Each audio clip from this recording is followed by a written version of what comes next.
ಯಾರೂ ವಾಪಸ್ ತಗೊಂಡಿಲ್ಲ. ನಮ್ಮಲ್ಲಿ ಕೇಂದ್ರ ಸರ್ಕಾರ ಆ ರೀತಿ ಯಾವುದೇ ಹಣ ಬಿಡುಗಡೆ ಮಾಡಿ ವಾಪಸ್ ತಗೊಂಡಿರಿ. ನೀವು ಕರ್ನಾಟಕದ ಇತಿಹಾಸದಲ್ಲಿ ನೀವು ಕೇಳ್ಕೊಂಬಿಡಿ. ಗುಲ್ಬರ್ಗಾದಲ್ಲಿ ಕಾರ್ಮಿಕ ಸಚಿವರಾಗಿದ್ದಂಥ ಸಂದರ್ಭದಲ್ಲಿ ಮಲ್ಲಿಕಾರ್ಜುನ್ ಖರ್ಗೆ ಅವರು ಅಲ್ಲೇನೋ ಒಂದು ESI ಹಾಸ್ಪಿಟ್ಲ್ ಕಟ್ಟಿದ್ದಾರೆ.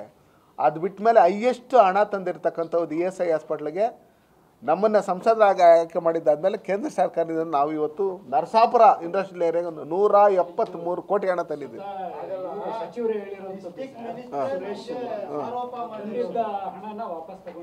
ಅವ್ರ ಹತ್ರ ಯಾವ್ದಾದ್ರು ದಾಖಲಾತಿ ಇದ್ರೆ ಕೊಡ ಕೇಳಿ. ಇವತ್ತು ಅವರು ಸಚಿವರಾಗಿ ಸುಮಾರು 2 ವರ್ಷ ಆಯಿತು. ಮೇ ಬಂದರೆ ಈ ಕೋಲಾರಕ್ಕೆ ಅವ್ರ ಕೊಡುಗೆ ಏನು ಅನ್ನೋ ಲೆಕ್ಕಾಚಾರದಲ್ಲಿ ನಾನು ಕೇಳೋಕ್ಕೆ ಇಷ್ಟಪಡ್ತೀನಿ. ಇವತ್ತು ಹಾಸ್ಟ್ಲ್ಗಳು ಏನು ಕಟ್ತಾ ಇದ್ದಾರೆ, ಅಂಬೇಡ್ಕರ್ ಹಾಸ್ಟ್ಲ್ ಇರ್ಬೋದು, ನಚಿಕೇತನ ನಿಲಯ ಇರ್ಬೋದು, ಅದೇನು ಡೆವಲಪ್ ಮಾಡಿದ್ದಾರೆ, ನನ್ನ ಮತ್ತೊಂದು ಮಾಡಿದ್ದಾರೆ. ಇದನ್ನೆಲ್ಲ ಹಣ ತಂದು ಸುಮಾರು 60 ಕೋಟಿ 3 ತಾಲೂಕು ಹಾಸ್ಟ್ಲ್ಗಳಿಗೆ ತಂದು ನಾವು ನಿಮ್ಮನ್ನೆಲ್ಲ ಕರ್ಕೊಂಡೋಗಿ ಅಲ್ಲಿ ನೋಡಿದಾಗ ಅಂಬೇಡ್ಕರ್ ಹಾಸ್ಟ್ಲ್ ಹೆಂಗಿತ್ತು, ಇವತ್ತು ಹಣ ತಂದಿರ್ತಕ್ಕಂಥವ್ದು ಯಾರು ಅಂತ ಹೇಳ್ಬಿಟ್ಟು ನಿಮ್ಗೆ ಗೊತ್ತು.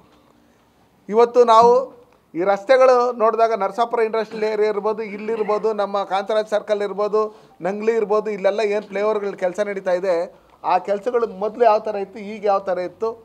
ನಾವು ಅದನ್ನೇನು 6 ಲೈನ್ಗೆ ಅಂತ ಹೇಳ್ಬಿಟ್ಟು ಹೇಳಿ ಹಣ ಬಿಡುಗಡೆ ಮಾಡಿಸಿದಿರಿ 2800 ಕೋಟಿ. ಪ್ರತಿ ಹಳ್ಳಿಗಳಲ್ಲೂ ಯಾರು ರಸ್ತೆ ಮೇಲೆ ಮಾಡಿಕೊಡ್ದು ಅವ್ರಿಗೆಲ್ಲ ಅಂಡರ್ ಪಾಸ್ಗಳು ಕೊಡಬೇಕು, ಸ್ಕೈ ವಾಕ್ಗಳು ಕೊಡಬೇಕು ಅನ್ನೋ ಉದ್ದೇಶದಿಂದ KRPುರಮಿಂದ ಹಿಡಿದು ಅಪ್ ಟು ನಂಗ್ಲಿವರೆಗೂ 2800 ಕೋಟಿ 6 ಲೈನ್ಗೆ ಕೊಟ್ಟಿರ್ತಕ್ಕಂಥದ್ದು. ಅದಾದಮೇಲೆ ನಮ್ಮ ಚಿಕ್ಕಬಳ್ಳಾಪುರದಿಂದ ಶಿಡ್ಲಘಟ್ಟದಿಂದ ಶ್ರೀನಿವಾಸಪುರದಿಂದ ಚಿಂತಾಮಣಿಯಿಂದ ಶ್ರೀನಿವಾಸಪುರದಿಂದ ಮುಳುಬಾಗಿಲಿಂದ ಚೆನ್ನೈ ಎಕ್ಸ್ಪ್ರೆಸ್ ಕಾರಿಡಾರ್ಗೆ ಲಿಂಕ್ ಕೊಡೋಂಥ ರೀತಿಯಲ್ಲಿ 1850 ಕೋಟಿ ಹಣ ಬಿಡುಗಡೆ ಮಾಡಿರ್ತಕ್ಕಂಥದ್ದು ಸನ್ಮಾನ್ಯ ನರೇಂದ್ರ ಮೋದಿಜಿಯವರ ಸರ್ಕಾರದಲ್ಲಿ ನಿತಿನ್ ಗಡ್ಕರಿ ಸಾಹೇಬರು. ಅದಾದಮೇಲೆ ಶ್ರೀನಿವಾಸಪುರಕ್ಕೆ ಬೈಪಾಸ್ ರೋಡ್ಗೆ ಏನು ಹೇಳ್ರಿ, ಬೈಪಾಸ್ ರೋಡ್ಗೆ ಸುಮಾರು 10 ಕಿಲೋಮೀಟ್ರಿಗೆ 250 ಕೋಟಿ ಹಣ ತಂದಿರ್ತಕ್ಕಂಥದ್ದು ನೀವು ನಮ್ಮನ್ನು ಸಂಸದನಾಗಿ ಆಯ್ಕೆ ಮಾಡಿದ್ದಾದಮೇಲೆ ಶ್ರೀನಿವಾಸಪುರಕ್ಕೆ ತಂದಿರೋದು. ಚಿಂತಾಮಣಿಗೆ 325 ಕೋಟಿ ಹಣ ತಂದಿರೋದು 15 ಕಿಲೋಮೀಟ್ರಿಗೆ.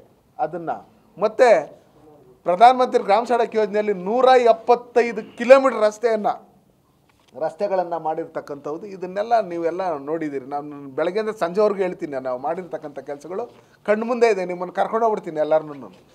ಈಗ ಇವರು 2 ವರ್ಷದಿಂದ ಏನೇನು ತಂದರು, ಏನೇನು ಮಾಡಿದರು ಅನ್ನೋ ಲೆಕ್ಕಾಚಾರದಲ್ಲಿ ಒಂದ್ಸಲಿ ಅವ್ರ ಕೇಳಿಬಿಡಿ.